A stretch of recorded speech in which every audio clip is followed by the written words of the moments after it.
En 1887, en la ciudad de Río de Janeiro, nació Heitor Villa-Lobos, uno de los músicos brasileros más famosos de todos los tiempos, quien además de director orquestal y pedagogo, destacó como compositor y fue el autor de más de 700 obras en una variedad de estilos realmente despampanante.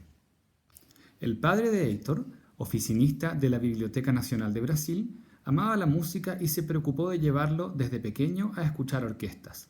También procuró que aprendiera a tocar instrumentos. Adaptó una viola, por ejemplo, para que funcionara como un violonchelo de tamaño infantil.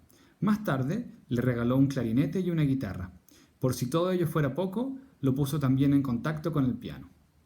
Durante su infancia y adolescencia, Villa-Lobos realizó numerosos viajes por Brasil, a raíz de los cuales conoció las más diversas músicas vernáculas. Fascinado por ellas, inició un trabajo de compilación comparable al que Bartók llevó a cabo en Europa del Este. Sin embargo, todo lo que sabemos sobre esta época de su vida proviene de sus propios relatos. En ocasiones, estas historias resultan inverosímiles. Resulta especialmente extravagante un cuento en el que se mencionan pueblos caníbales.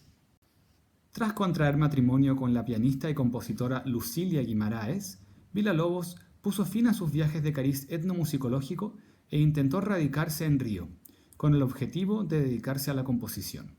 Se enlistó para estudiar a nivel formal, pero duró poco tiempo en la academia. En realidad, parecía tener una aversión natural hacia ella. Además de tocar el cello en la orquesta del Teatro Recreio, Villa-Lobos solía ganarse el sustento como guitarrista, sobre todo interpretando choros o lloros en clubes. Estos ambientes tan diferentes lo llevaron a conocer a todo tipo de artistas, desde folcloristas hasta Arthur Rubinstein, célebre pianista que pasó por Brasil en una gira y quedó encantado con su música. Aunque en un principio el brasilero se mostró reacio a aceptar los halagos del intérprete, con el tiempo ambos forjaron una amistad que resultó fructífera. En 1922, la obra de Villa-Lobos despertó el interés del público que asistió a las Semanas del Arte Moderno de Sao Paulo. Un año más tarde, apoyado por el gobierno, como también por algunos privados, emprendió viaje rumbo a la ciudad de París. En esa ciudad mantuvo vínculos con compositores famosos, como Sergei Prokofiev y Edgar Varèse, por nombrar algunos. También conoció a Pablo Picasso. El público francés mostró reacciones variadas ante sus piezas, pero los salones se repletaban cuando éstas aparecían en el programa. El público parisino estaba acostumbrado al exotismo, a compositores, por ejemplo, que no eran españoles y escribían obras inspiradas en España, o que no eran brasileros y escribían obras inspiradas en la Amazonía. Entonces es probable que haya sido muy interesante para ellos poder escuchar una propuesta alejada del exotismo más artificioso o un poco amanerado. La década de los años 20 fue para Villa-Lobos prolífica e itinerante. Estuvo marcada por frecuentes viajes entre Europa y Brasil. En 1924 aceptó el puesto de profesor de composición en el Conservatorio de París. En 1930, sin embargo, regresó a su patria, esta vez en gloria y majestad. Entonces, decidió crear y dirigir la Superintendencia de Educación Artística y Musical.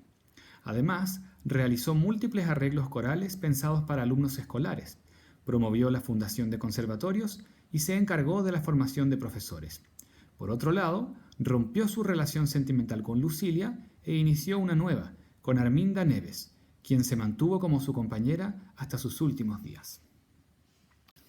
En los años 40, Villa-Lobos fue condecorado por la Universidad de Nueva York con el grado de doctor honoris causa y desde entonces viajó con regularidad a Estados Unidos para dirigir sus propias obras. Su popularidad era tal que hasta fue contratado por Hollywood para componer la música de la película Green Mansions, protagonizada por Audrey Hepburn, y asimismo recorrió varios países sudamericanos.